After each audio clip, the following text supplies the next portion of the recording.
the thing Dave shared with us, the Zorin OS. Oh yeah, as we noted, hot off the presses, right? Yes, absolutely. Today. Zorin OS donated some money to a few 500 euro, which is what, like $600, $550, something like that, dollars. Yeah, probably. To GIMP, Dash to Panel, Bottles, Kdenlive, Inkscape, Tiling Shell, Krita, WinBoat, something that we covered recently, the Dublin Linux community, and Tech Bridges to Malawi.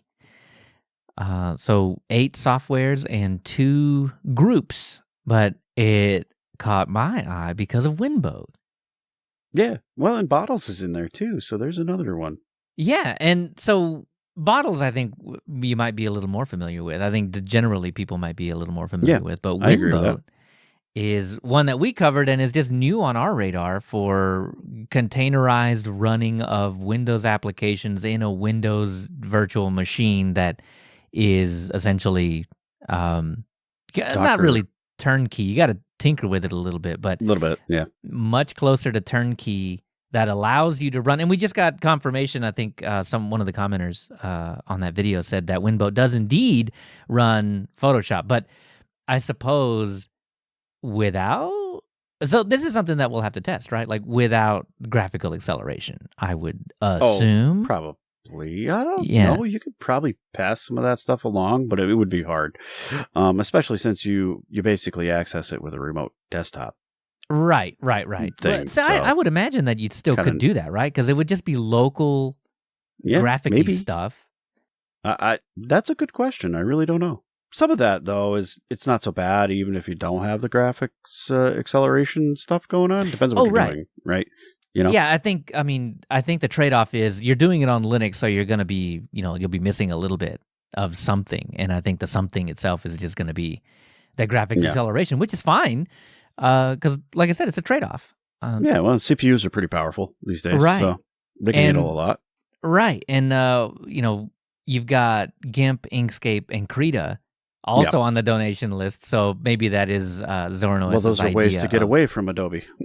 Exactly, so we don't want to be tied to that, but WinBoat is a way to do that if you absolutely have to. Otherwise, there's other applications, not just Adobe.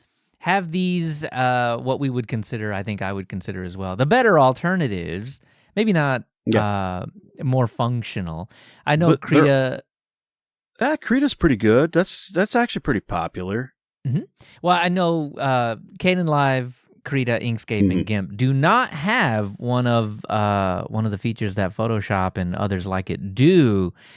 And that is the AI-generated plugin stuff, man. Like none of those that doesn't exist in. That sounds like a feature, not a bug.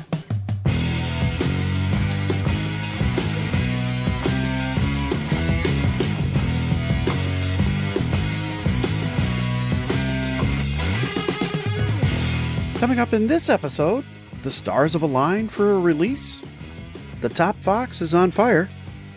Set your scope on Snap. And we'll cover a wee bit of feedback.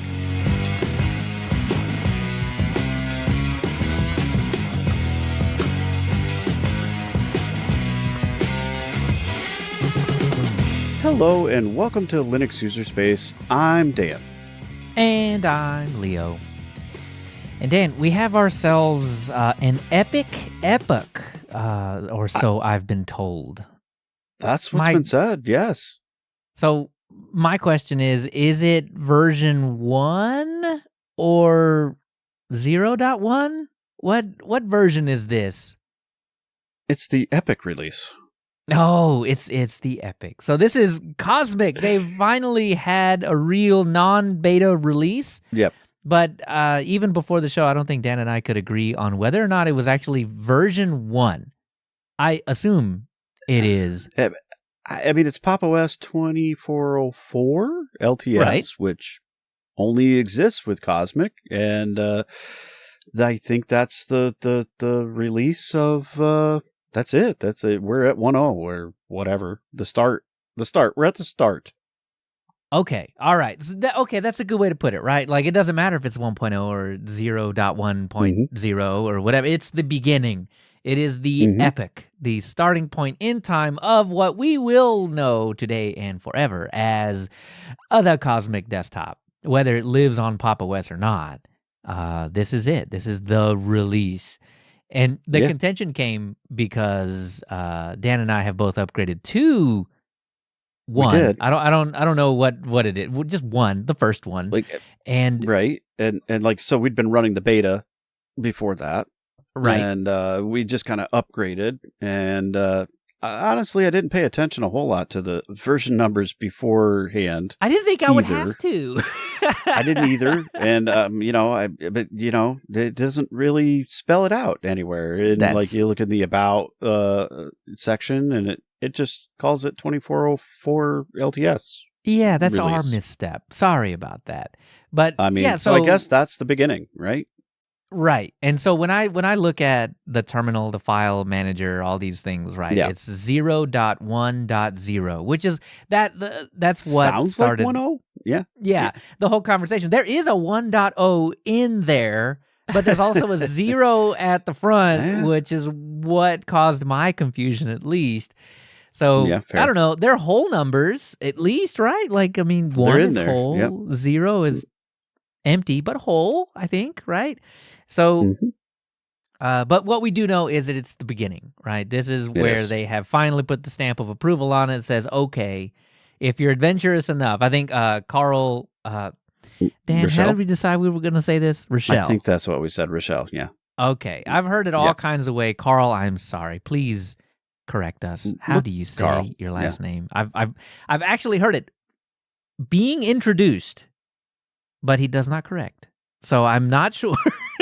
Right, yeah, I've heard a couple of different ways, and Carl does say, if you're ambitious enough, or maybe just crazy enough, there eventually comes a time when you realize you've reached the limits of current potential and must create something completely new if you're to go further. And to go further, they needed Cosmic Desktop, and that's it. This is it. This is the beginning of it all. So, Dan, what's your take on it? So I like this, and I'm not a heavy GNOME type. I don't gravitate that way typically, but I think I tend to go KDE Plasma. That's sort of my favorite, if you will. I think though this is nice middle ground. It splits the difference between those two big heavy hitter desktop environments that are out there. It gives you some comfortable feel and look and very consistentness like you'll get with GNOME. And but it gives you some of the customization that you would get with KDE Plasma. Not necessarily all of the customization that you might get, but some more than what you'd get elsewhere. So I think it's very compelling, and I think it's really nice middle ground.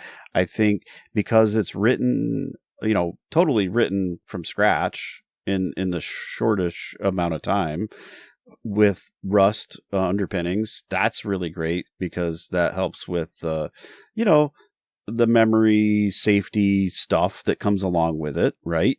There's no cruft that's dragged in here because it's totally rewritten, all brand new.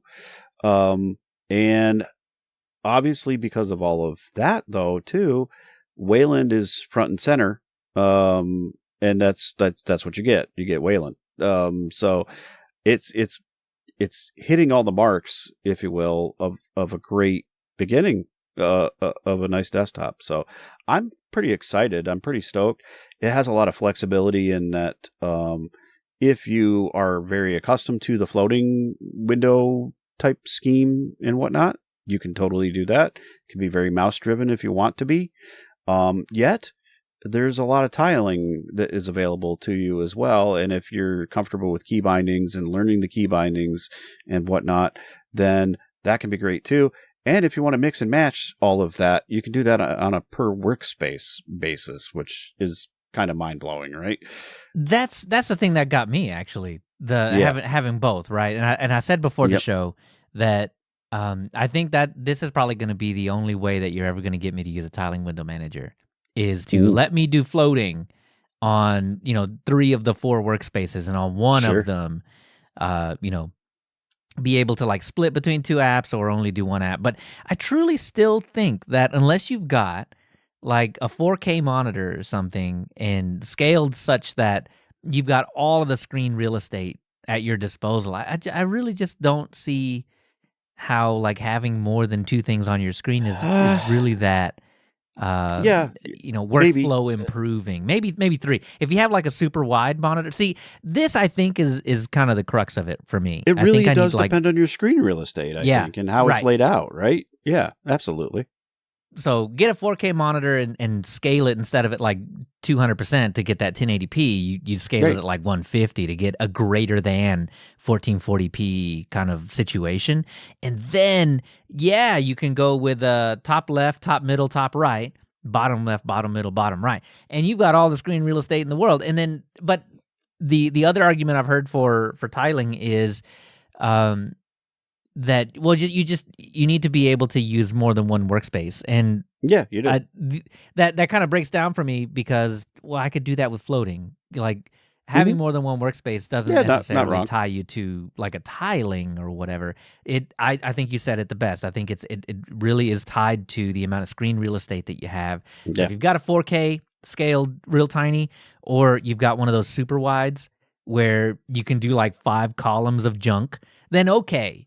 But man, I don't know, man. I might be thinking about it wrong.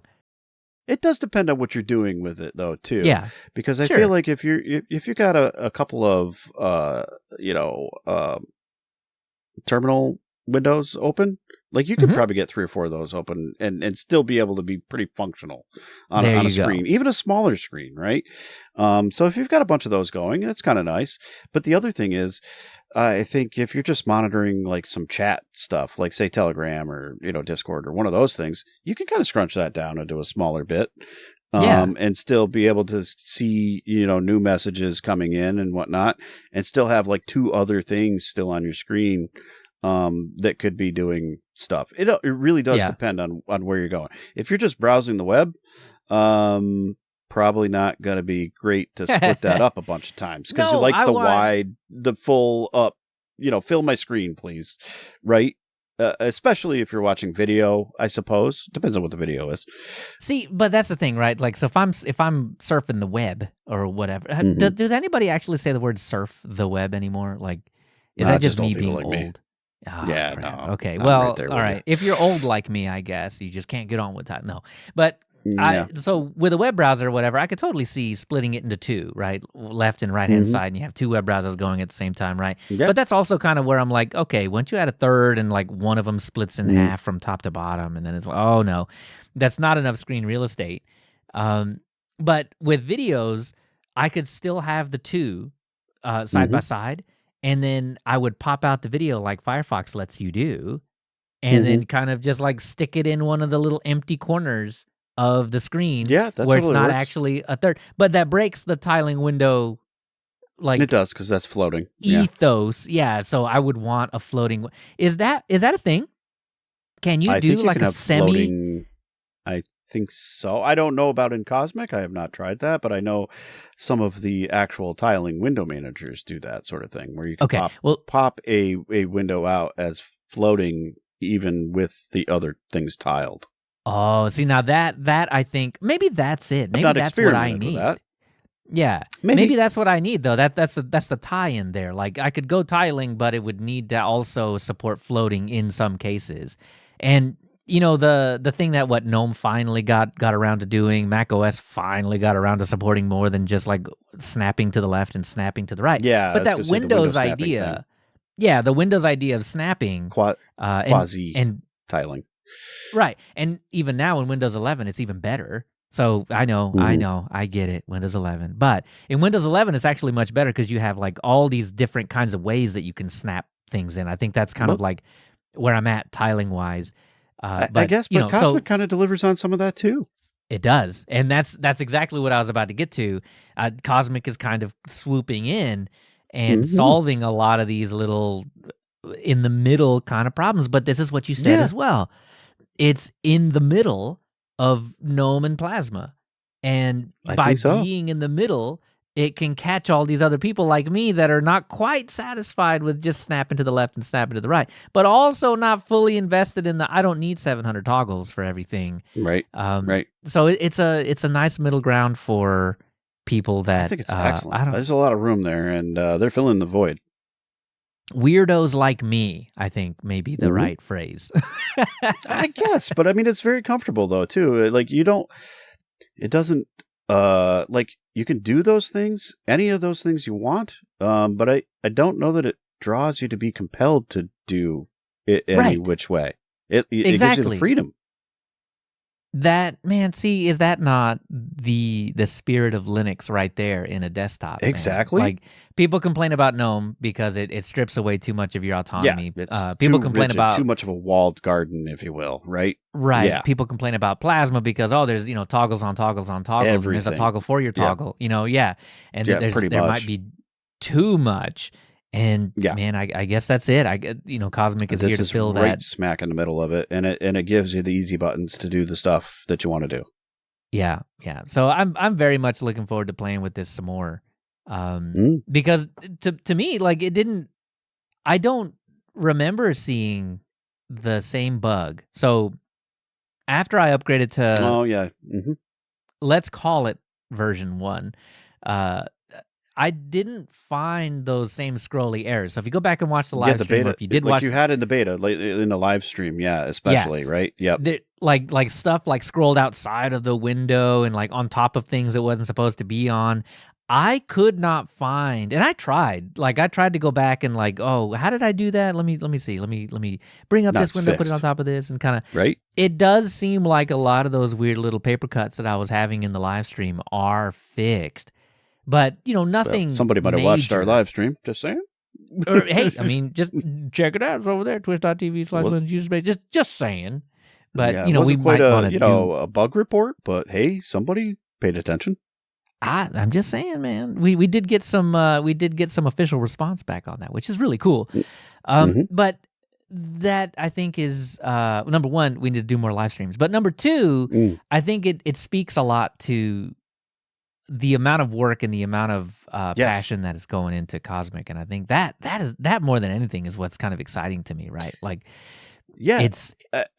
I get that the other ones are bigger, but I don't see them going out to the little tiny streams and exploring what's being said about their desktop environment, right? I mean, I don't see GNOME doing that, and I probably don't see Plasma doing that probably either. Because they've got a lot going on. They don't need to be doing that. But like, and I'm not saying they're uninterested. It seems like Cosmic in System 76 really is interested in the good experience for all the users. So they are going out and seeking all of that information proactively rather than reactively. So I think that says they have a lot of passion to deliver a good product, and I can applaud that, really can. And they've got a whole ecosystem that they have here too. So, you buy your system, comes pre-installed. It's all set and curated to work out of the box, give you a good, consistent look and feel. And there's some things that I'm kind of excited about that Carl actually mentioned on X or Twitter, where he was kind of talking about how they were looking to have a save function, if you will, for your desktop settings, and so that like a sync it across other machines, so that so like, okay, I bought this machine, but like I got this other one over here that I've also got Cosmic on, and it can look and feel the same exact way. All the settings can be the same, and that can just sync automatically. And so it's a lot like what I would think of from like Apple or whatnot, right? Because you buy a MacBook and it totally remembers it. Like you do the setup, the one-time setup, and it syncs all your stuff across. Same thing with your Android phone. You set that up. It pulls in everything that you had on your old phone, and now it's on your new phone. Right. So all of that, right? It's a good feeling. So all I have to say is .file sync. That's it. Like that's the one that It gets more or me, less right? is. Yeah, more or less is. It's a little bit more than that, but yeah, pretty much. So some stats that Carl shared with everybody was 73% of their customers regularly use more than one computer, which blows my mind. And but actually, you know what? It probably shouldn't, right? Because people that buy System 76 computers probably know exactly what they're getting and are probably more in the power user group.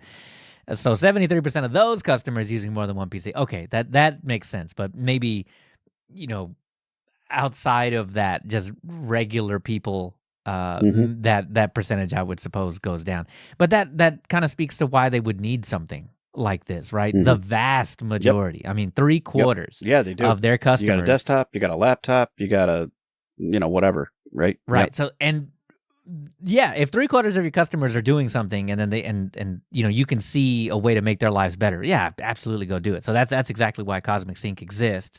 But he also added that 62% of people wanted to sync installed applications, 60% of people wanted to sync their dot files. I'm in that group.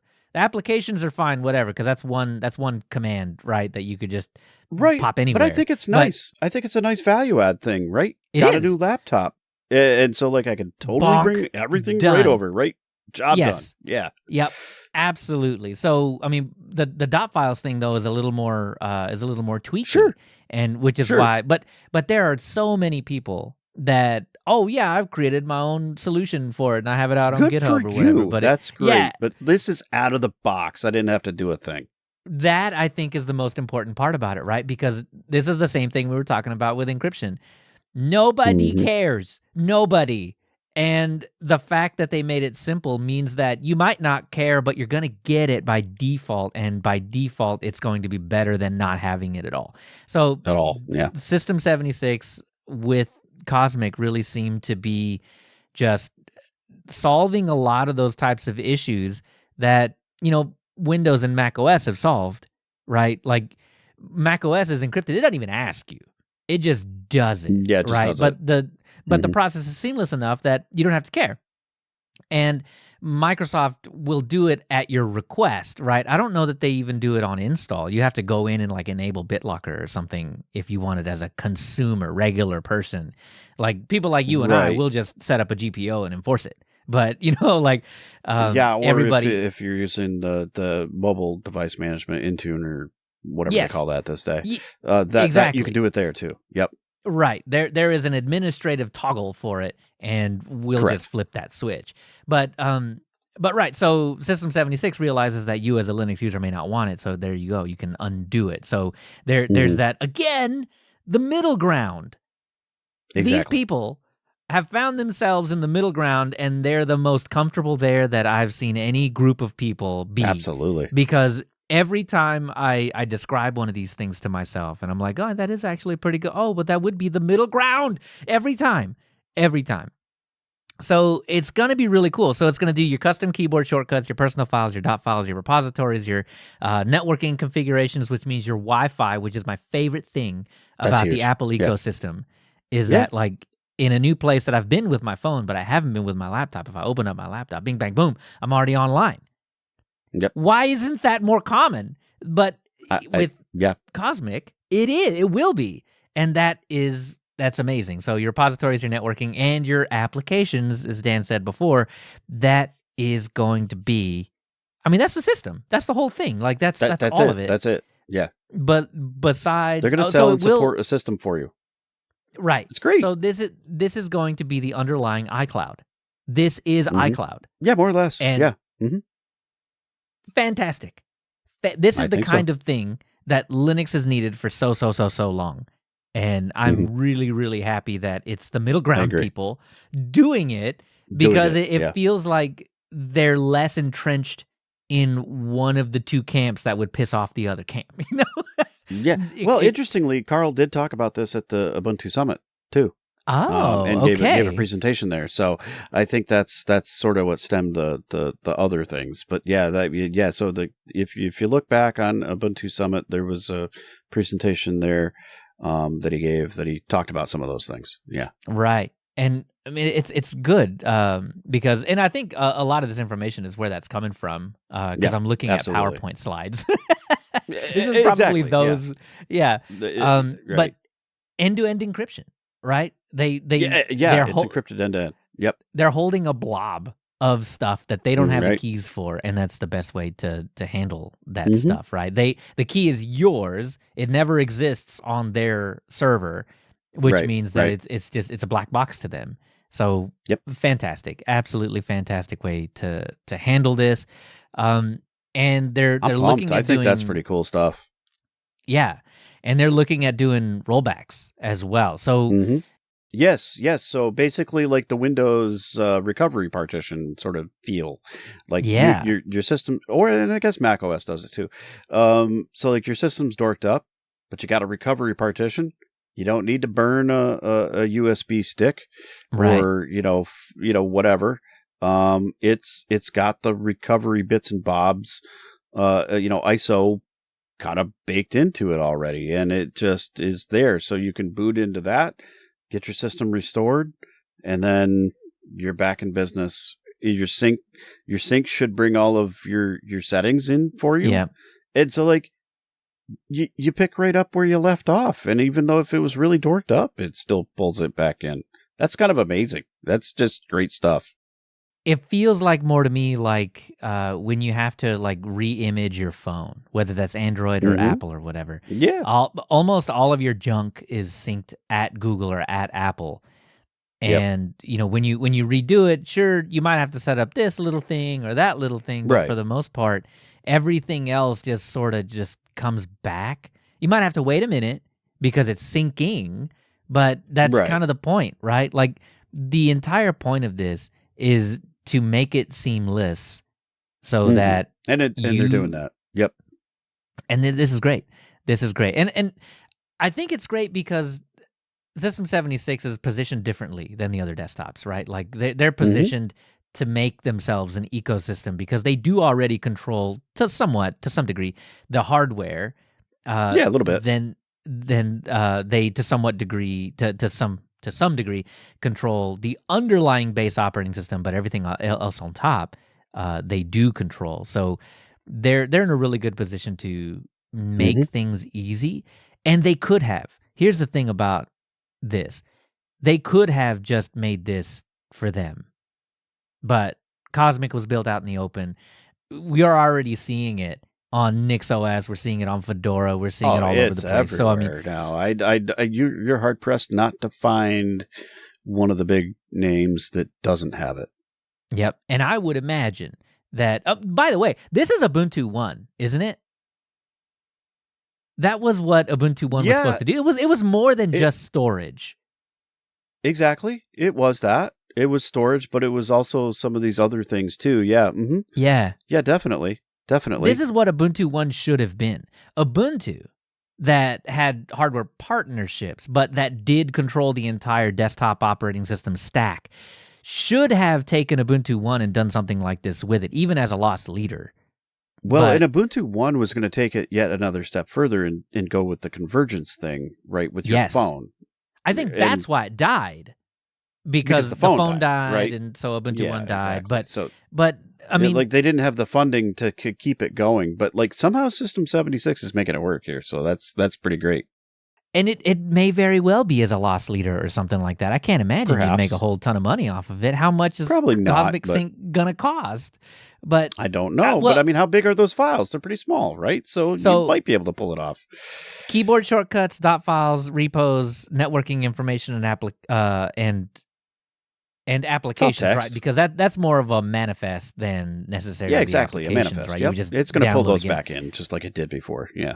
So those things, you're right. It's the personal files that I think would be the lost leadery part. Because you're not wrong. All that other stuff, I mean, what, a megabyte? Because they're all text. Yeah, really small. Really small. And like a megabyte is being extreme with it. Probably. But personal files, that could be anything from just a few text files to well, you're going to be limited there, but lots of Linux ISOs. All the Linux ISOs, yeah. NixOS and Kali and the ones that you just kind of keep around for, of course. For science, right? So for science. But that's the part where I'm thinking there's got to be a limit. It was going to be like a 5 gig limit or something like that. But yeah. For that's okay. everybody. But that's okay. but maybe it's going to be for $10 a month, you get 500 gigs, or I don't know, however much. I don't know how much storage that's going costs. to work out either, but yeah, I don't either. Well, I mean, I guess if you need a lot, get Proton Drive or something. You'll be all set. But if looking at AI pricing of consumer hardware is anything to look at, it's going to cost $1 million to get 100 gigs of storage. It hurts so much. Well, that's just for the RAM inside the SSD. Man, after the show, I'll tell you about some of the hardware that I bought. But I guarantee, if I talk about it here, we're going to spend another hour in the show. You took out a loan? Yeah, no, I got lucky is what happened. But I'm also not on DDR5. So anyway, different conversation. Right. But hopefully System 76 can, I don't know, do some cool like Google Drive or Google storage backend for all of that. Stuff, maybe cut a deal and give some free storage or something. But anyway, I think it's awesome. I think it's great. The ecosystem they're growing and they have already. I mean, it's just fantastic. Too good, man. It's really, really good. I'm really looking forward to see sync and then the recovery features that are coming out. I mean, this is just going to be something to watch, and I'm really excited to see it. Same. So if you're not watching these on YouTube, you can check them out over on YouTube, youtube.com/Linux user space. All of the episodes go out there at the same time that the podcast does.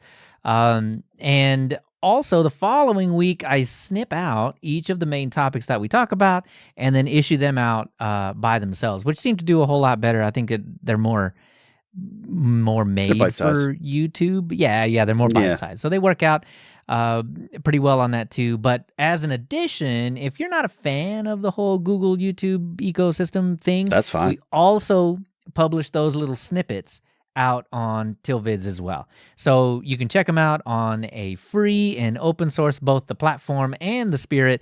Wait, what was I saying? Both the free and the something or another. Federated. TillVids. Open. All of the things. It ticks all the boxes. But it's federated though, and that's kind of like my favorite part about it. So like so I don't know how I want to do this. We might boost it or something. But like, so when I post on TillVids, the Linux user space account on TillVids posts something that you can get on Mastodon, and then maybe like we could boost it with our main account or something. I don't know, but it's all federated. So it is kind of cool that we can go in and we can go in and like leave comments. No matter where we are. The comments flow back and forth. Yes. Yep. And it's really cool. Lemmy does that too. But if you want to see this kind of content continue on, we would always love if you send us $1 over at patreon.com/Linux user space. But you don't just send us $1 for no reason. It turns out that you get all kinds of cool stuff from $1, $3, $5, $10, all of those tiers. So things under the $1 tier is you get access to Patron user space, which is a conversation that only our paid patrons get access to. But we also post things like the show as soon as it's done being edited, the show notes right before we sit down and actually record this whole thing, and that conversation that I talked about before.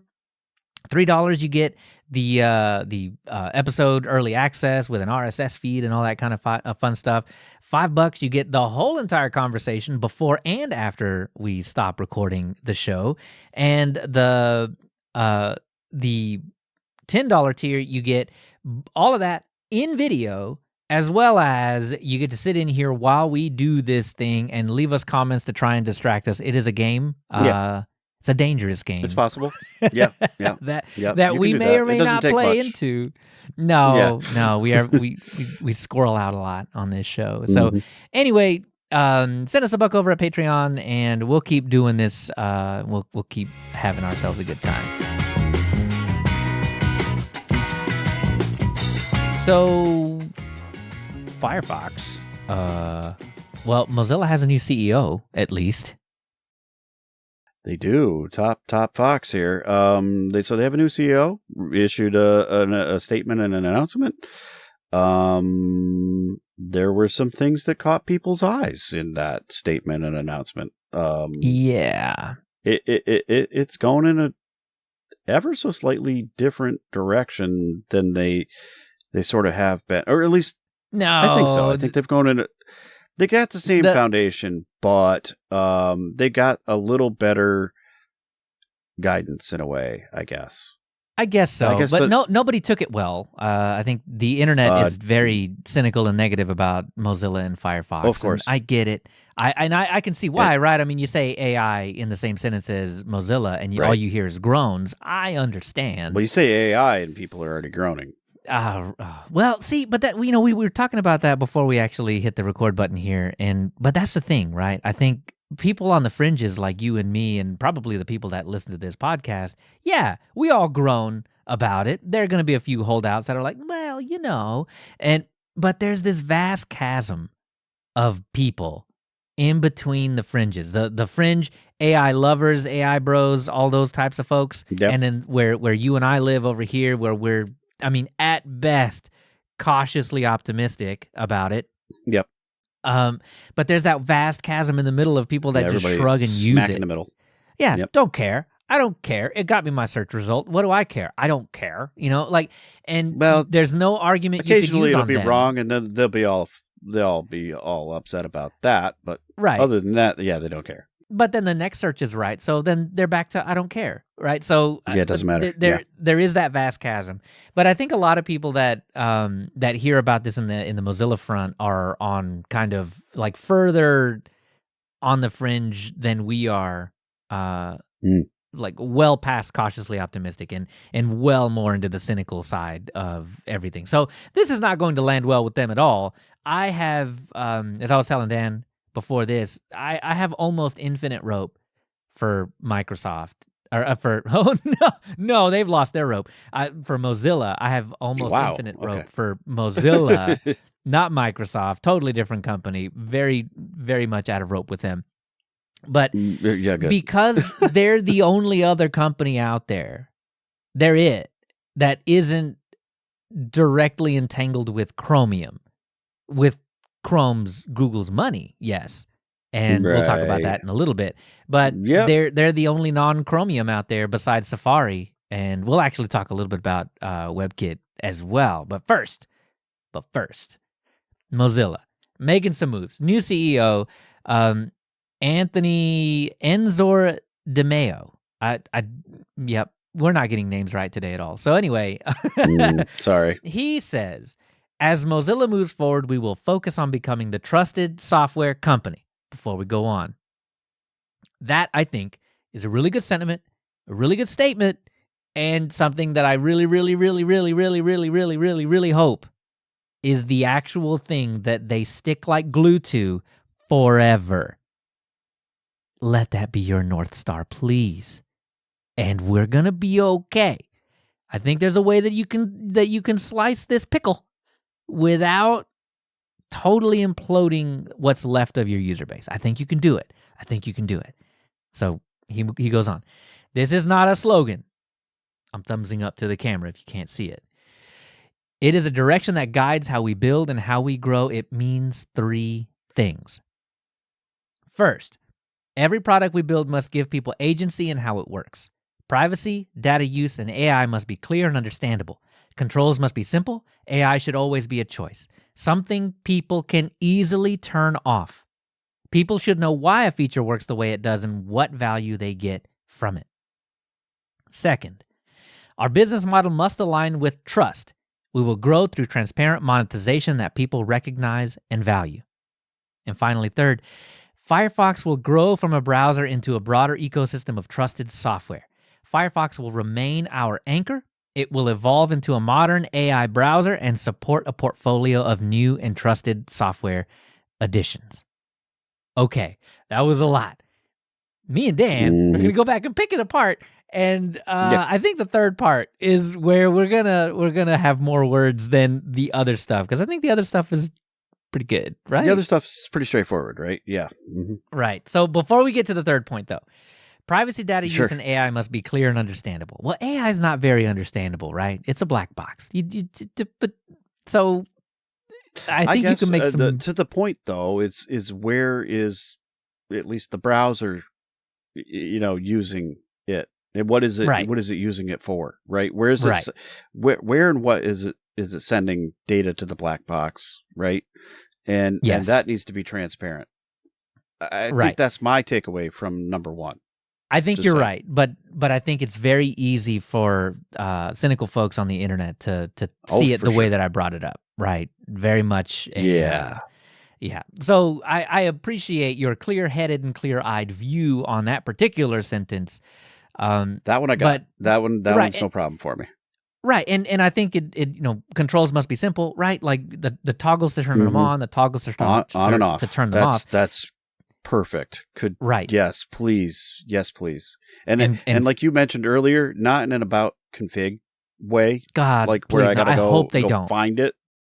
No, make it a slider, a toggle, a question. I don't care. Easy. Make it easy. Mozilla, do this. Do not hide it in about.config, about :config, whatever. Right. You know what I'm talking about. Don't do this. Yeah. I beg you. Yes. But because they say easily, something people can easily turn off. Yeah, that gives me hope. That tells me there'd be a menu setting for that. Please. Right. There's a AI slop button in the left of the settings that you can click on and just say all of it off. Like turn it off. Please let that be the future. That'll be fine. I'll take it. Right. And who knows? Maybe I will toggle some of them on. I thought that Orbit, the little summarize thing, I thought it was that wasn't fun bad. and it was cheesy. It was local. It stayed local. That was right. I think so. Cool. I was cool with that. Right. So, I mean, there are ways to do it right, and hopefully you stay on that path of, there definitely. You know why it didn't survive, though, Leo? You know why it didn't survive? It didn't do enough. It didn't do everything. We wanted to do everything. That's because we're lazy. AI sucks at everything. AI is really good. It does. And when I say AI, I mean machine learning, because that's what this is. Like right. AI is really good at very specific things that you train it for. But when you train it for everything, it sucks at everything. Yeah, it's not good. So it's terrible. Yeah. All right. So the second one I think is pretty easy to kind of agree with, right? Our business model must align with trust. We will grow through transparent monetization that people recognize and value. Sure, we want to know where money goes. That's actually a problem. A big we know argument. Where it's been coming from. Well, that's true. We just don't know where it's going. Right. There's been a boatload of it being pumped in there from Google.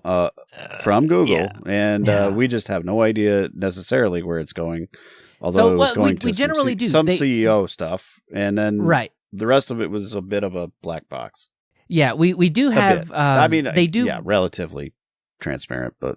Yeah, they publish that document at end of year, every year, that shows you like $500,000 went to this, $1 million went to this, or whatever. So, I mean, they do have the accounting. It has been transparent generally, right? They don't go into line items, right? Obviously. That's the part, yeah. Right. And I don't know that you would ever do that. I don't think you would need to do that to get No, it's too big for that. I agree. Yeah. Yeah. But this one, okay, so the third one, this is really where the contention is going to be. Oof. Because of the line that says Firefox will remain our anchor. That's a good thing, but it will evolve into a modern AI browser and support a portfolio of new and trusted software additions. So to be clear, that will be Firefox and that will be their anchor. Mm-hmm. Go. I mean, I worry about it when it says modern AI browser. I think we have different definitions to that. All of us. I think that's not clearly defined. It is not, and it gives a lot of people a great concern because they think modern AI browser, they're thinking like, the Perplexity one or whatever, they got all those other spin-off, they're all drawing a blank because they're all the same exact thing because they're all Chromium, but these are the exact same ones that we were making fun of a couple episodes ago because they were getting knocked over by all kinds of injection attacks that you didn't even realize were happening, and then it takes you to the wrong bank, and then you lose all your money. That's where my mind goes when you say modern AI browser, and I don't want that. Please, not that. Don't give me that. Right. No. So that's my concern.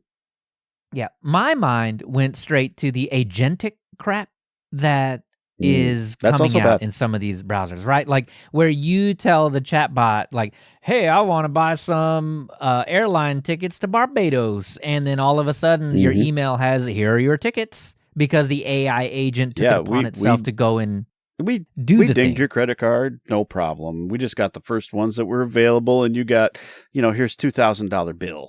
Yeah, exactly right. for a one-way plane ticket to Barbados. Exactly. No hotel, no nothing. You're actually sleeping on the beach. Good luck, with the crabs. Perhaps. Yeah. Right. So, I mean, that stuff is not good. There are tons of horror stories out there right now. So, I mean, sure, do that in 10 years once it's really, really good at it. A little more refined. The companies are 100% on board with giving you a full refund if you decided that the AI answer was wrong or something like that, right? Like, yeah. Once all the security mechanisms and catches and things like that are in place or whatever, sure, go hog wild. I won't, but you can. Yeah, I don't think I want that either. I'll still do the millennial thing. Know. Yeah, I'll still do the millennial thing where like any purchase over $50, you have to get out the big computer for. Like you have to sit at the computer. Or the laptop. You can't do that on your phone. Like that's no. That's too big of a purchase for a phone screen. I do the old man thing like that too. Yeah. I want to see it. And this is why I want a tiling window manager so that I can like compare easily, right? Two windows next to each other, easy. That's what I want. But I think the problem with that particular statement is that we just don't have enough information to make a good conclusion, to come to a conclusion about Firefox's future just yet, right? So this is going to be one of those wait and see kind of things, and that doesn't play well with anybody that already is in a cynical position with Mozilla. You're just immediately thinking, just like what me and Dan did, right? It's going to be crap because AI is crap, so Mozilla's going to be crap, and it's just going to be crap all the way down. And, you can be forgiven, don't get me wrong. You at least from where I'm sitting, you're forgiven for getting there. But again, I said it before. Mozilla's got almost infinite rope with me, so I'm gonna wait it out. You're way more optimistic than I am. I have to be, Dan. It's the end of the internet. The end of the internet. I know. Is coming, I get Dan. it, but I'm just like super cautious here. I'm very reserved. I don't know. I don't know where I feel yet. Well, that's why you're a Vivaldi man. I know, but I'm like, at this point, I'm like, you got to show me a little something, right? So that I can latch a hold. Right, and so there is no takeaway on that third one just yet because I am reserving judgment because I don't know what AI browser means in this sense, and until I do, that's scary. Yeah, I can't say, well, this is going to be a good thing or this is going to be a bad thing or whatever. I have to reserve judgment at this moment to do this, right? But that's something that WaterFox is not doing. WaterFox has already made their statement, which is, well, this is why we exist, baby. we're here to catch all of you cynics. If you didn't already abandon Firefox for some other Firefox clone or to the Chromiums, we're here for you with open arms, and we'll never do the AI thing ever, for sure. Yeah, well, and they also say they distinguish themselves a little bit from the other Firefox clones, in that they have basically values. So they've got some governance that and whatnot. Shots fired. That guides their light. No, but like guides their light in the way they do things. Right? They aren't just stripping stuff out and picking and choosing. They actually have some organization to it. So I guess if you're going to jump on one of these Firefox spin-off things, WaterFox might be a really good one to jump onto. I don't know. One of the oldest. 15 years? When did that? Yeah, what? That's impressive. I was unaware. I knew they existed. I did not know they were that old, though. That was actually pretty cool. But yeah, so Alex Kontos of WaterFox says, I believe Mozilla is making a fundamental mistake. And I mean, they said that. That's been, well, I think a lot of people have said that over the past couple of years. Well, maybe longer than that, actually. But considers AI black boxes. It's a catch-all term that obscures what you're really talking about. And this is one of those reasons why I don't know what AI browser means. So once you define it, then I can. It scares me, right? Yeah. Right. And he says a browser is meant to be a user agent, more specifically, your agent on the web. Right. And so by adding AI jazz into it, you're losing some of that agency.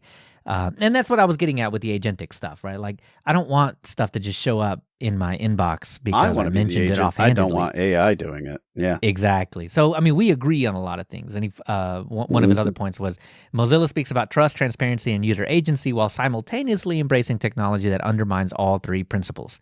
So I think that actually sums up quite well, at least as far as the AI conversation goes, what Firefox, the kind of pushback that on the internet and anywhere else that Mozilla and Firefox are actually coming up against. But here's my thing. Mozilla knows this.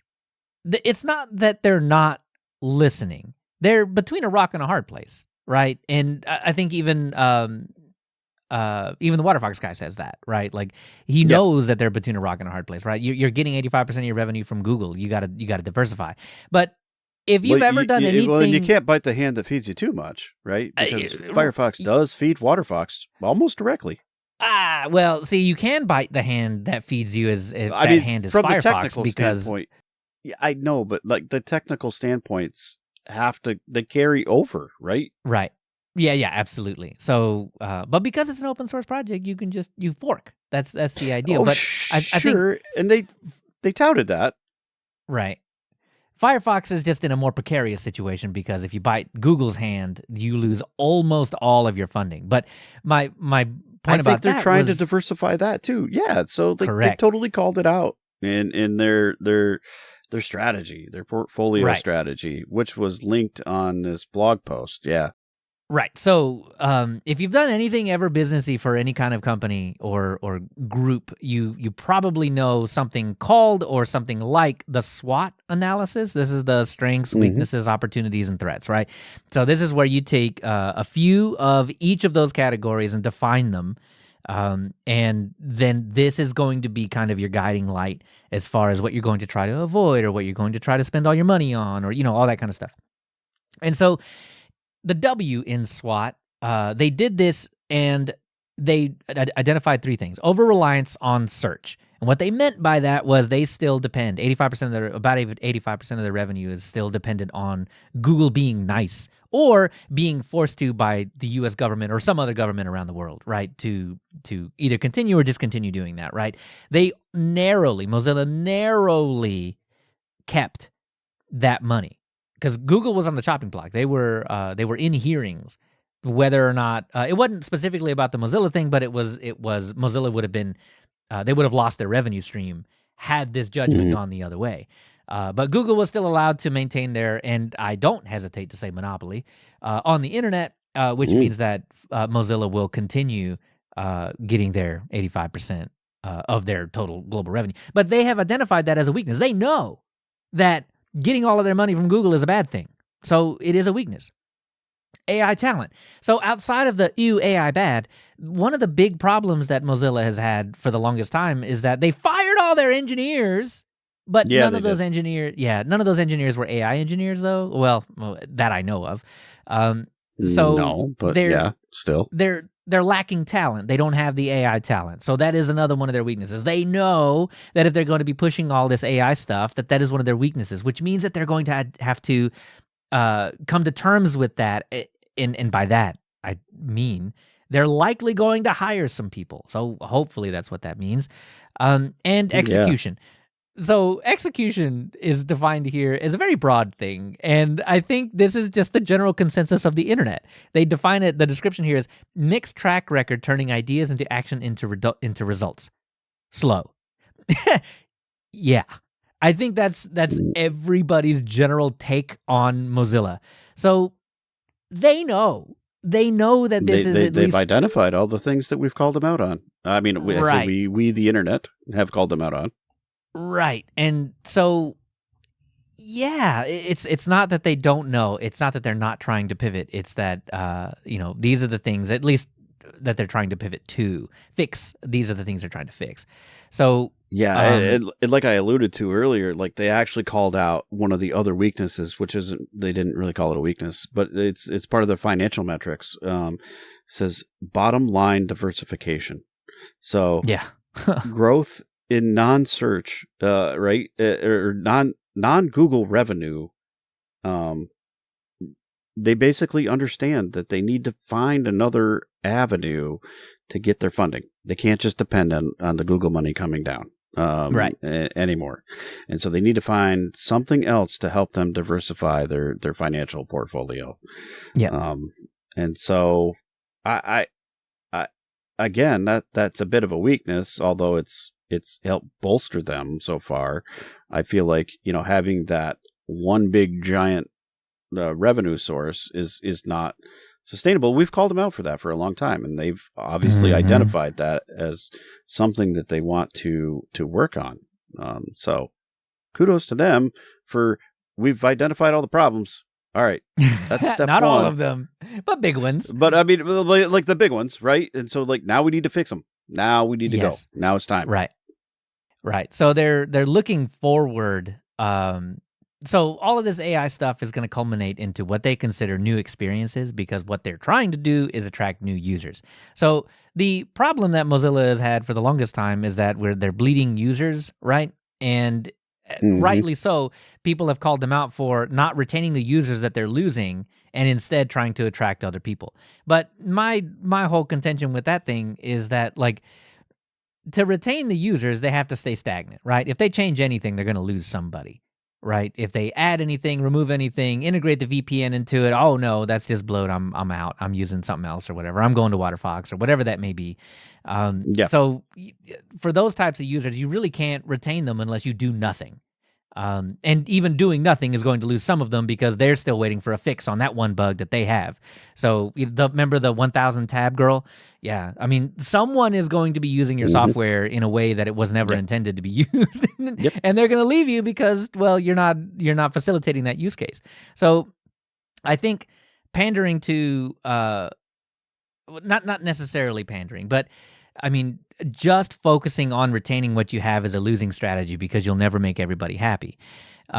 So the new user pivot, of which they've been trying to do for a long time, is really kind of the only thing that you can do. And I'm just not happy with the AI pivot, but I get it because better or worse, it's the new hotness, I guess. Whatever. It's like the cloud, man. Everybody who's anybody that isn't in tech knows that the cloud's where the hotness is. Well, that was 15 years ago. And now it's, well, AI is where the hotness is. So, by not following up with this kind of thing and exploring these options or whatever, you're I don't know, I guess you're leaving something on the table as far as new users are concerned. But, you need new users. Mozilla needs fresh blood. That's the bottom line. And fortunately or unfortunately, we'll find out in the next year or two if this AI push is really where those new users are to be mined. I think they got to pull off some great tech feats in order to make it very, very usable, very functional. Right. And in a good way, in a responsible way.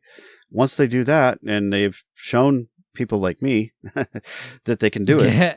You are the guy, though. You could get some other users, and you'll start seeing the promotion happen by word of mouth by saying, this is a great thing. They're doing it better than anybody else. Until they do that, it'll be hard to sell, just on a promise. Yeah, I agree.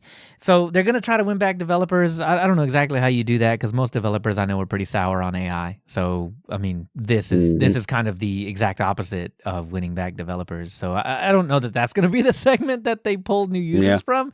But maybe I don't know enough developers. Maybe that's it. I need to expand my horizons a little bit. Maybe I need to check Twitter more often for the types of developers that are really into grok, I guess.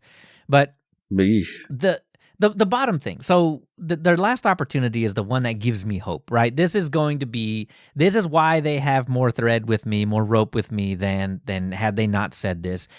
This is what I'm hoping they really stick to. The theme is making open source AI the default, right? This is something that I have not seen any of the outlets talk about just yet. Open source AI, right? Okay, yes, I know. LLMs are all a black box. I get it, yes. But the thing that you can do with these things to give people trust, what small amount of trust you can claw back to with LLMs and AI in general, is if you can show that the information going into AI, into these black boxes or whatever, is not patent encumbered or copyright encumbered or whatever, right? Like, you can say, we're not going to have to go to court because all of this is public domain, or all of this is open source, or all of this is whatever. You can examine it for yourself. Yeah. Right. Everything that we're feeding it, look, here it is. That is kind of the point that they're making. This is the type of AI that they're trying to put into Firefox, or at least this is the type of AI that they have identified as an opportunity for Mozilla. And you don't just put stuff on these SWOT analysis. Well, okay, you know what? You probably do. But I would hope that Mozilla doesn't just slap stuff onto this SWOT analysis to try and make people feel better. I know that's at least some of this. If nothing else, they did listen to what people want to. They're listening, right? And they obviously put it there because they listened to it. They didn't make it up. Right, but nobody looks at the SWOT analysis. Nobody looks at the 16-page PDF portfolio strategy that they put out. They only read the WindowsCentral.com expose of this terrible AI pivot. That was hot. Right. I mean, I tend to agree with a lot of what they said and a lot of the people that they quoted, but they didn't talk about this part. Nobody talked about the fact that, and here's how they say it, open source AI needs a Linux-like breakthrough for a mainstream adoption. Mozilla could lead this shift and gain substantial market share by making open source AI the default developer choice. Open source AI is the best opportunity that any of us have at this point because AI is inevitable. I mean, maybe not. Maybe there's a sliver of hope that we can get rid of all AI, but there's just no doubt in my mind that there are going to be enough people. I don't think they're not turning back. Right. Yeah. There are enough people with enough power to make sure that AI sticks around in some kind of capacity. So the open source alternative to AI is our only hope. And if we know what we feed the black box, then we can at least be sure that the lies that it tells us are, well, we knew what was going in there. You know what I mean? Like, there is a way to do this better, and it is by not vacuuming up absolutely everything on the internet and pissing off people before you even get them to the starting line, right? Like, there's definitely a way to do this better. Not necessarily great, because I think the people that are going to be convinced or soured on AI, we're already in our little fence. We're on one side of the fence or the other. But I think there's a way that we can kind of move forward, and I think this is the only way to do it, is just to be as transparent as you possibly can when you feed the beast. Yep, and I think that leads right into the strategy that they've identified here, and it's a short-term strategy. It's over the next couple of years. By 2028 is the goal here. It says if Mozilla can build deep skill and relevance in open source AI, we can help decentralize how the tech industry works. If we can create products focused on agency and choice, we can empower people to shape the role of tech in their lives. And this is the time to do it. That's exactly what you just said, Leo. This is the time to do it.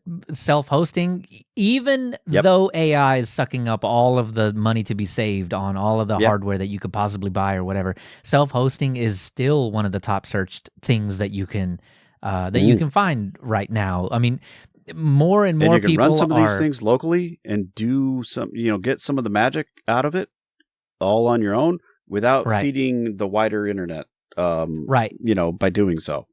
If I could shove an open source LLM into, like truly open source, the kind of thing that Mozilla's talking about, LLM into LM Studio to play with myself, 1,000%, I'm going to be using that over anything else. I mean, if you're stuck with AI like we are, at the very least, can we do it semi-ethically? And I mean, that's it. That's all I can. It seems like their goal, because they're looking at, the open source AI, trusted AI experiences. And, obviously then they say delivering tech by and for everyone. So they're saying the right things. I just want to see it executed now. Right. Please. Their manifesto is, you can boil it down to keep the open web open. And I think this is the only way to do it. So, but you're right. Again, still reserving judgment until I see some movement toward these things, and until some of these things are a little more well-defined. But cautiously optimistic. I don't want to fall into the trap of cynicism here. because I really do think Mozilla is probably one do. of the last bastions, man. Yeah, it is. It really, just look at the internet. Look at anytime it's Mozilla moves, though. Just watch. They've done this. They've done this to themselves. Yeah. Oh, they have. They absolutely have. Yep. And hopefully, new CEO, new leadership, new shining light, new direction. I hope. Yeah. Let's see. So catch these and other great topics as they unfold over on the Lemmy, the subreddit, or the news channel on Discord. They all feed into each other, I think. So lemmy.linuxuserspace.show. Check that out if you're a lemming. I think we're lemmings if you're on Lemmy. Yeah, sure. What are you on Reddit? A Redditor, I guess? You're not an alien? I don't know. But linuxuserspace.show/Reddit. You can check us out over there. I think we're just now getting to the point where I think it's going to be the Ouroboros of news, right? Like, okay, maybe we're not eating, the news is not eating the news. But anyway, so like everything will be nice and solid and flowy. Hopefully, yeah. We'll see. Then the Discord server, come in, have a chat. There's an open space for everybody. There's also patron user space if you spend $1 or more a month. I don't know that I'm very good at kicking people out of there if you stop paying or something like that, but I mean, enjoy it as long as you got it, or whatever. You paid once. I mean, it's close enough. So for Mastodon, for all of our tweets, announcements, all that kind of fun stuff. There's also we do post those out on Twitter and the Instagram and the YouTube and all the other places as well. Just the Blue Sky. Yeah, I don't know why I keep forgetting the Blue Sky. Probably because we don't have it written down. That's kind of my fault. So I should probably write that. We post them all over the place. So if you're following us in any of those places, you'll get that. But Dan also right at showtime, we'll post them out over on Telegram and Matrix and Discord as well. Yep. So there is no shortage of letting you know when things are happening, at least the big things. I hope. Yeah. One of these days, I think we're getting it out there. Yeah, one of these days we'll get good at telling everybody everything. But yeah, maybe someday. But I entered the idea of using automation to do some of these things, but it never really works out the same. So yeah. I really I just want to give it the personal touch. So that's what I do. See, and I think that's where I'm at with AI, man. Like you lose the personal touch. So I tend to not want to use it. But anyway, we'll tell you stuff. We'll tell you stuff. Go check out any of those places and we'll tell you some stuff. So the last thing is Snapscope? What the heck is a Snapscope? You put a snap into a scope? I mean, 360 scope? I don't know. I'm not sure. No scope. No scope? No, this is not that. This is basically examining snaps. And so this is a project spun up by Alan Pope that used to be at Canonical. Dan, be mad at me. If I don't put 360 Snapscope on top of us in the YouTube thing, then I've not done my job. Title. Yeah, I don't know. At least for this segment, that's what's going right up here. 360 Snapscope. Yeah, so this is a pretty cool project. Basically, Alan's at a new place, and they're one of the things is they generate bill of materials, manifest type stuff, and look at vulnerabilities based on what's in that bill of materials. How things are built, and so in this particular project, he's examined snaps and put up a web page kind of. The results of the security scan vulnerability checks, which is cool. I think that's a cool thing. And if nothing else, it kind of highlights some of the features that snaps may have, although they get a bunch of hate. You can kind of look at the security side of things and what's great about it, right? Although, you're going to talk about the not so great side, I think, right? In that someone else called out, the bad stuff. Well, that's easy to do, right? But I think I think it's more of a power user kind of thing. But I think Snapscope is really cool in that if you are curious at all, kind of what state your snap is in, this is just a really cool tool to essentially just look into the guts of what's going on and get yourself a general kind of bird's eye view of Yeah, I mean, vulnerabilities and stuff like that is really, really kind of cool. But I think Snaps is just one of those things. It's like Mozilla. It's just it will just be ever divisive because of some of the choices that Canonical has made in the in kind of the proliferation of snaps in general, right? And in this article by OMG Ubuntu, there was another article mentioned, Darren Horrocks's Snap Unsnapped article. And it really kind of goes into a lot of the points that that people have been generally making on the internet about whether, snaps are good or snaps are bad or whatever. And I think that really kind of hampers not the general usage of Snap, because again, we were talking about that chasm of people in the middle. And I think the vast majority of them live in there where they don't care. Yeah. Is it a Snap? I don't care. Yeah, just is it working? I don't know. Yeah. Yeah, like I mean the light is blinking, I don't care. Whatever. It's fine. Yeah. So and because Dan and I live on the fringes out here, and so do you, dear listener. Absolutely. I'm sure we attract you. Yeah, when you listen to a show like this, you're likely on the fringes out here with us. So a lot of times we tend to miss that chasm, right? So with that said, there are some really valid criticisms that I think some have held up and some have not. But this article was written back in July of this year.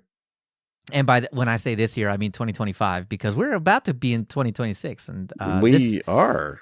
This particular segment might actually come out in 2026. So we'll see how that goes, depending on how. Depending on how long it takes me to get this pushed out. So if this is in January, hello in the future. But this article was written this past July, and he brings up a lot of the same kind of talking points that we have talked about, maybe not all in one place in a singular show, but he brings up a lot of the same things that we've heard over the years. And so it'd be kind of cool to talk about it again, but in one nice, neat little place, because Snapscope is a cool tool. I think snaps are an actual really cool technology.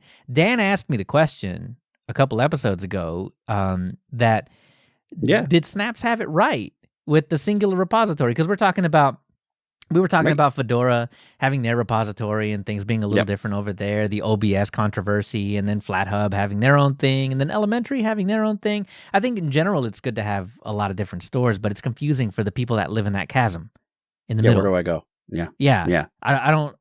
What's a FlatHub? Is that the same thing as a Flatpak? Like those are those kinds of questions where they glaze over. Yeah. The minute I just want OBS. Can you give me OBS? Yeah, and then Fedora's like, yeah, and then it breaks. It's like, well, this isn't working. Yeah, that's not the right OBS. What's a bug report, right? So those people, but those are people. Those are normal reactions to have, regardless of that we live on the fringes, right? Like those are very normal and okay stances to have about your software. I think because so. I think in general, most people just don't care, right? Out of all the people that I know, Dan, the people that we hang out with in Discord and Lemmy and whatever, like we all live on the fringes, but everybody else that I know of in real life live in the chasm. I mean, I work in the tech, I work for a tech department. So like, they're kind of in the fringe with me. However, I will say most of the people that we support, they don't care. Yeah, once you leave the office, it's the Wild West out there, man. Do they even know the name of the application you're supporting? Probably not. It's maybe, this icon on the desktop. Yeah, I clicked on the blue squiggly thing, and that's how I got to write my document.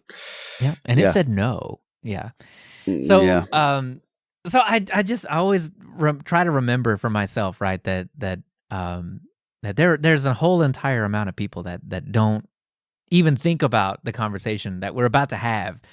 Right. But I don't know. It's just odd to think about, right? I've been thinking about it a lot, obviously, because I've said it a bunch of times in this particular episode that I do live out on the fringe talking about stuff like this. But anyway, back on topic, the Snap thing, Darren Horrocks's thing, he has 4 main points, and goes on into a conclusion. But one of his first points is, one of the most significant criticisms leveled against Snap is its walled garden approach.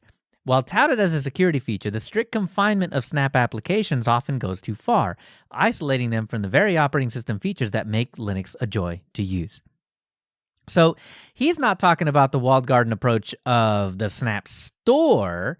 He's talking about confinement being the walled garden here, which is a different kind of take on the walled. So typically when we talk about the walled garden, it's talking about that Canonical has the only store. They're kind of the de facto store. If you want to make a store, you have to literally build the store from scratch. That's not what he's talking about here. Right. And that, I think, is kind of a foregone thing. Like, even I tend to agree with the one-stop shop approach because, again, the chasm. So gives you the quality control that, by default. Right. It has to be good. It's the only one you got. Right. And so by talking about, the joy of Linux, letting it be kind of, this is why you use it or whatever, but letting drag and drop be the defining feature of what a walled garden is in this case, we're talking about the people in the chasm. We're talking about regular, because people like me and Dan, we know that in the Snap store, you can go back into the settings or whatever and toggle on a few different things or make some different selections so that the drag and drop thing does indeed work, but not out of the box. And that is friction. And to people in the chasm, that means your app is broken. To me and Dan, it means we could probably tinker with it a bit. Right. And I don't know, in the flat pack world, you would install something like Flat Seal, which we've promoted before. That makes it very easy, and that's a one-stop shop just to do your permissions things and add all of those bits and bobs easily. But in the Snap world, you've got to use the Snap store, and it's there. It's not super visible, I guess. It's not hidden, but it's not right out front and center. Like, it's not like you installed a tool just to manage that either. So obviously that is what that does.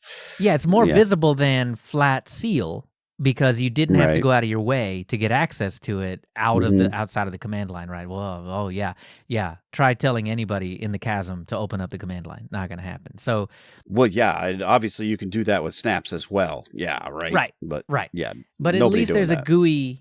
Yeah, there's a GUI implementation of kind of Flat Seal sort of on the Snap side baked in. It's already ready. Yeah, it's there to go. Yep.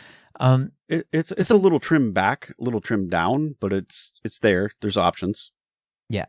So this one I really do have to agree with, because if we're talking about regular people, then yeah, man, this is very much not how you're gonna bring someone over.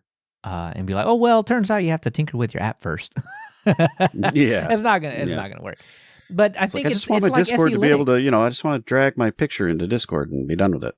Yeah, I think it's a lot like SE Linux though, right? Like SE Linux sucked right at the very beginning because there wasn't a profile for everything, right? Like and AppArmor's the same way. I mean, that's essentially what we're amounting to. Yeah, the HTTPD profile was there, like, running Apache and, having var www HTML be where you put stuff is totally cool. And then when you put stuff outside of there, SE Linux is like, no, you can't do that. And then you have to go in and actually whatever. So like that's a good thing. But you have to tell it, that's okay. Yeah, exactly. But for different software that maybe wasn't as prevalent as Apache at the time, the profile wasn't there. So it immediately, no matter where you put your stuff, was like, no, you can't do that. So so it's a lot like that, right? I think Snap is still developing. So eventually you'll get there. So his second point was, another common complaint revolves around Snap's often inflated resource consumption. Snaps bundle all their dependencies, even those already present on your system, through traditional package managers. This self-contained nature, while simplifying development for developers, leads to significant redundancy for users. Do you care? I mean, do you notice? Yeah, right. So significant redundancy for users, I think, is technically correct, right? Like, no, it's technically correct, but I mean, does anybody notice? Yeah, you can't run a dedupe on different deduplication, right? So like taking out the same files or whatever, duplicate files in snaps, right? They're all self-contained. You can't do that. So yes, of course, it's going to give you some redundancy or whatever, but we have agreed to this for the past 30, 40 years because this is how Windows has done it forever. And for the most part, I don't think many people cared too terribly much back then outside of the fact that, well, our hard disk is only 20 gigs, and probably less than that at the time. Yeah, we skipped those days, way past that now. Yeah. Well, actually, it might become more of a problem now that AI has bought up all the hardware, the hardware production. No, you're painting me. Well, and so like eventually we're going to be like, oh wow, a 256 gig M2 drive. Wow, you can get that for just $200 now. Oh my goodness, it's a sale. Wow, whoa. And then so we'll start getting more and more restrictive with what we put on our disk, and that might be the death knell for Snap and Flatpak, but it just isn't right now. I think most people, even the 256 gigs is still quite a lot. When you're having duplicated libraries, I don't know that it's as big of a concern to be number 2 on the list as we're really making it sound. We did an entire thing on this, Dan. We did. I know. Of how big a system actually is, and I mean, we didn't find a lot of difference. I mean, really. Mac OS, Windows, and Linux in both Flatpak and Snap just kind of tended to all, like in some cases Mac OS was the winner, in some cases Flatpak was the winner, in some cases Windows, in some cases Snap. But they all just seem to kind of be the same. And even in Mac OS, where the default option is still for the most part 256 gigs of storage, I mean, you're still doing okay. And all of their applications are absolutely duplicate libraries here, They're all in that cool little app image style format, which is more or less still contend that is the best way to do software. Yeah, you like it, but yeah, that's good. I do. I really, just, you download it from the site, you drop it in the applications folder, and it's an application. You just use it like an app. It's over. It's done. It's done. There's no ambiguity there, man. You know how you uninstall an app on Mac OS? You just delete it. Drag it to the trash? You just put it in the trash can. Yeah. And it's gone. I know. It's so amazing. How do you delete a Flatpak on Linux? Well, you go Your into the pause store says all I need to know. Well, I was thinking there's 4 different ways. Yeah. Which one do you want me to tell you? Right? And with uninstalling software in Windows, you just have to hope that it exists in the installed apps list. Oh boy! Because if it's not, good luck. You'll never get it all. Oh man! No, but yeah, I'm just saying. It's a superior way to handle your applications. Is all. That's all. It's just it's a small thing. It's such a small thing, but it is the superior way. I have to concede that point. You got me. So the third is, while snaps are designed to offer quick updates, the reality can be quite different. A concerning issue for many users is the version disparity between snap packages and system packages. Is it? I mean, maybe. I don't know. Do you? Again, it's bundled. Right. Okay. I mean, so I guess that the outdated thing, it could be a thing. Right. And that's exactly why Snapscope kind of exists, right? Right. So leading back into that, that's great. This is exactly why it's in the show, because this third point is handled by Snapscope. So we can kind of just, we're good. We're okay. Yeah, right. I mean, I guess, but I don't care. I don't care if I have version disparity between the Snap package and the system package. I only care if it works, and I also care if I'm keeping up with security things. So you can get a new version and it didn't address any of the security vulnerabilities potentially.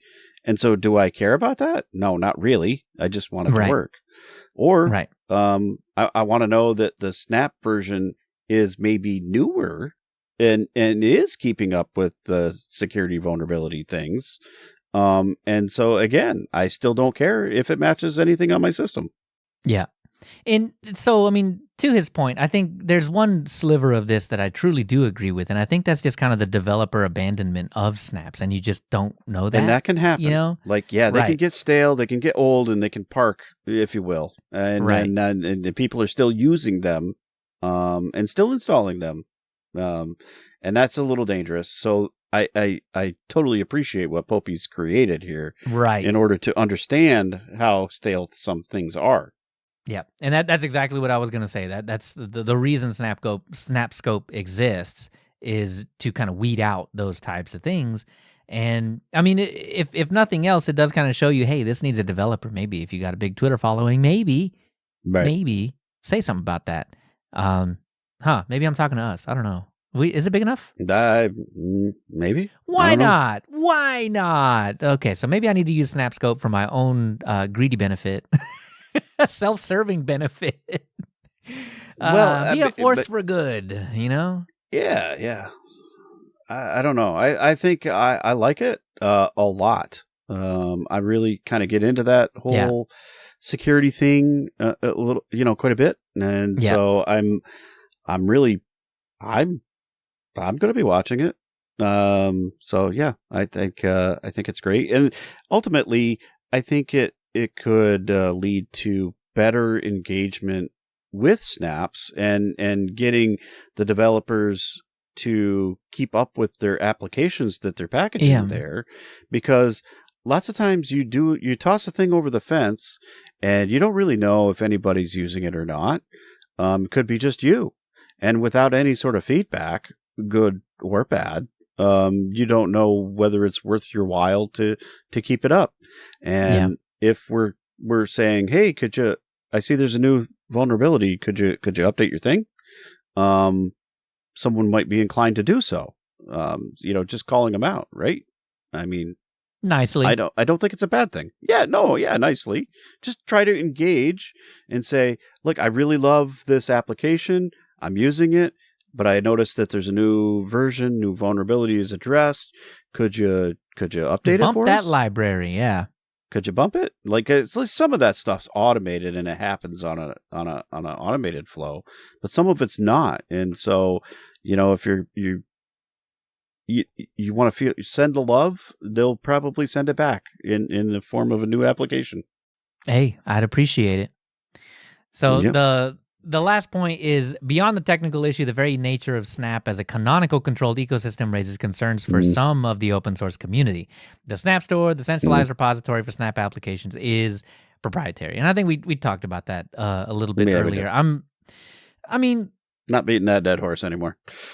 Yeah, I mean, if it were some third party doing it, I don't know. I mean, I don't know that it would be any better. But yeah, I mean, we kind of came to that. It's mostly open enough. I mean, yeah, but so I think the question is, does it have to be? I mean, and I'm not fully convinced that it does. We're scanning this stuff on the other side, right? Right. We've pulled it down. We've got the manifest that went into it. We've got the thing that came out the other side, and we can examine all of it.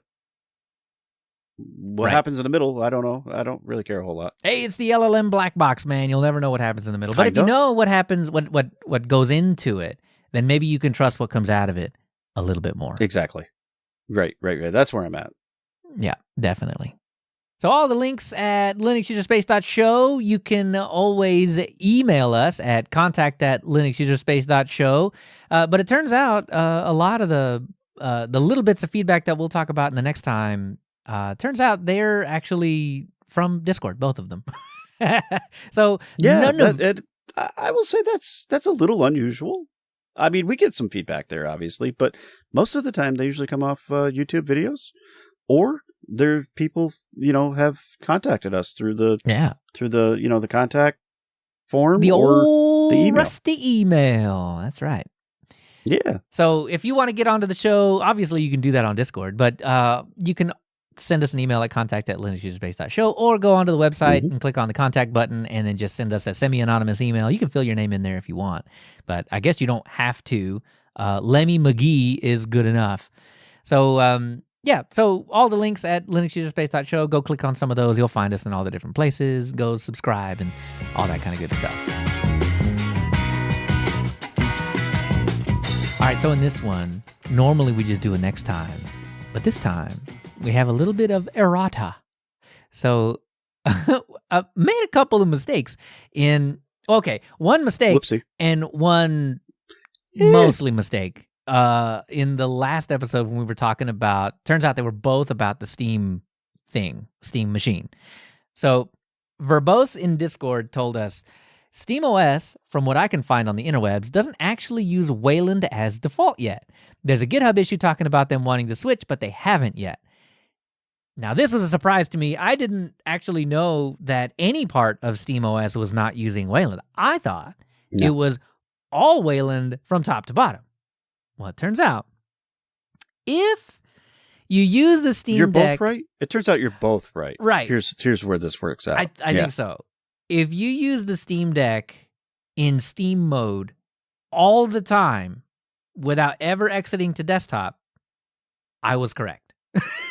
you do use that is a full Wayland experience.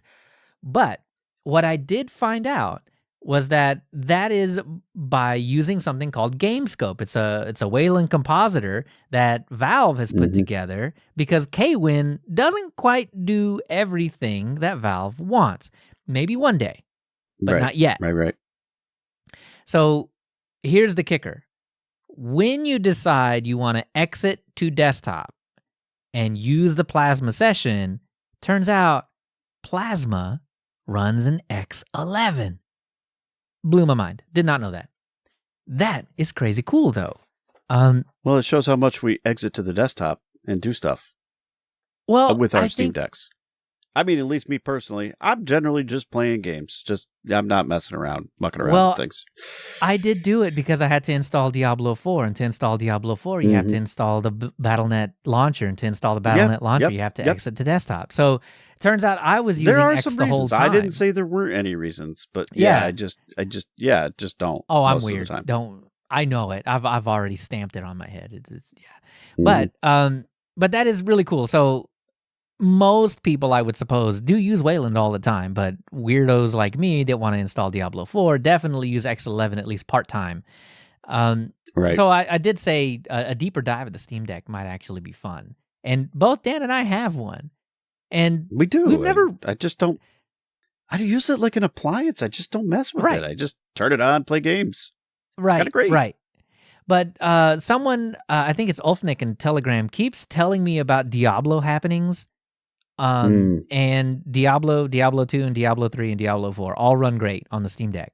So I'm just going to break down one of the live streams. I'm just going to do the Diablo session, man. It's going to be like a 10-hour session. I mean, I hear you. I do have a dock, so I totally could hook it up like a regular computer and do computer-y things to it. Quick question. Do you own Diablo, any of them? I do not. Okay, all right, just checking. All right, I'm going to have to gift it to you so that you can come into Sanctuary with me. We can play hardcore mode, and then when you die, you die. Okay, yeah. I'm into learning new things. Yeah. I am playing World of Warcraft that way right now, and I've died twice already, so it leaves an empty feeling in your stomach when you die. Yeah, to start over. Man. Yeah, jeez, wow. Okay. All right, one more bit of errata. Gamma in Discord said that the Steam Machine's RAM is not soldered. It's a standard DDR5 SODIMM. That's Turns cool. out, yeah. So I was under the impression that the Steam Machine was going to solder in the memory for the performance gains that you would get by doing so, right? Kind of the way that Apple does it, kind of the way that some of the Microsoft laptops do it. But there's a lot of speed to be gained if you solder that RAM in. But on the bright side, it's not soldered in, meaning you can upgrade it. Upgrade it, yeah. Awesome. And it's basically a little computer, so I mean, sure, that's pretty great. It is. Yep. It is a mini PC that is built specifically to run SteamOS, but can also run whatever you want to. But the fact that it's a DDR5 SODIMM is kind of a double-edged sword, right? So number one, fantastic, because you can upgrade it to whatever that motherboard will actually support, which I don't think has been specified just yet, but I suppose they will if they haven't already. I mean, do you need more than 64? I don't know. And I don't think we even know if it's two SODIMMs or not. 2 slots or just one, or just one. Yeah. Yeah, I don't know if we know that yet. That would be limiting a little bit. Yeah. Right. Again, Steam Deck, Steam Machine deep dive one day, promise. But the double-edged sword part of this is that DDR5 is exorbitantly expensive right now. So even if you could upgrade, it doesn't matter if you would you? Yeah. I don't know if and when prices will be back to normal, and right now they're not. So you're probably not upgrading that, even if you had one. No, you are. Well, I don't know. I'm sure the one guy is, but yeah. Well, not any of us normal folks. I don't have his bank account. No, I'm stuck with the 16 gigs that they give me for a while. And I suppose for most of the games, it's going to work just fine anyway. It's probably fine. Yeah. The only time I'll ever upgrade an appliance like that is if I ever actually feel the pinch. So like my wife's PlayStation 5, like we ran out of storage. So obviously it's time to upgrade that. That's a thing. Right. And so we did. But, until that point, it never even crossed my mind to worry about it. So. Well, RAM might not be one of those things that you actually feel the pinch on. We'll see. Once it feels limiting, then I'll start considering it. But if the prices are the way they are, then it's definitely not going to happen. So, anyway, I wanted to be forthright with those because, they were wrong. No, so definitely wanted to set the record straight on air and all that kind of stuff to make sure that we got the right information out there.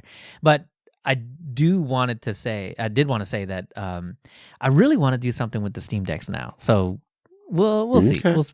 We'll see what we can figure out to do with that. Toss me a challenge, I suppose. So next time is actually going to be a little bit. We're going to be on break this holiday season, so we're going to take a little break. We'll let you know when we're coming back. It shouldn't be too long, probably sometime in January. But we haven't yet decided yet.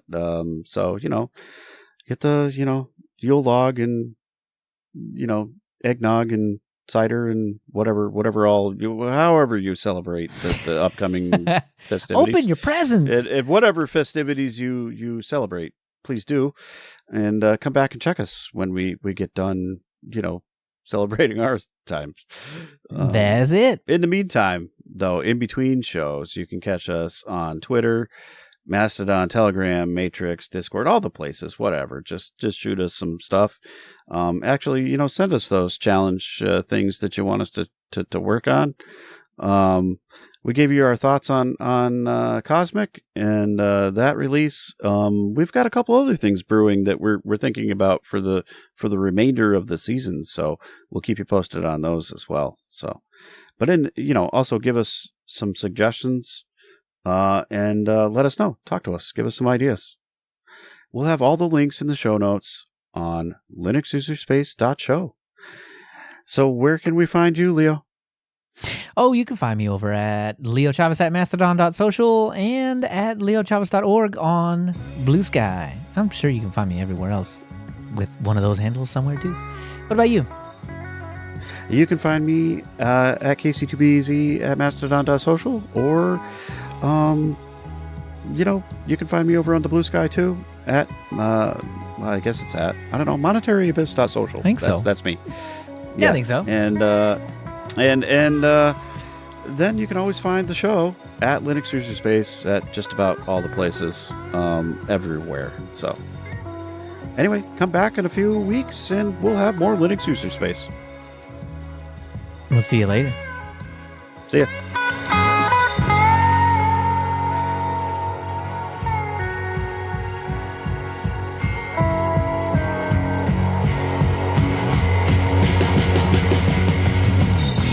So we just, as Linux people, have to do the WebKit thing. We have to, because it's it started with KHTML and KDE. So morally, we have a moral imperative to dive into things like Orion. I totally agree. Right? I would suppose Apple does the biggest amount of lift probably on these WebKit days. These days. Yeah. Yeah, they've got a pretty vested interest. But because it's an open thing, that means that projects like, what is it, the GNOME one, GNOME Web, uses WebKit. And now Orion uses WebKit too. So I wonder if I would assume Orion is developing on WebKit now, which means that, all of this other development and all of these things, Orion, which will run on Linux, if that's going to help with GNOME Web and everything else, kind of uplift there as well.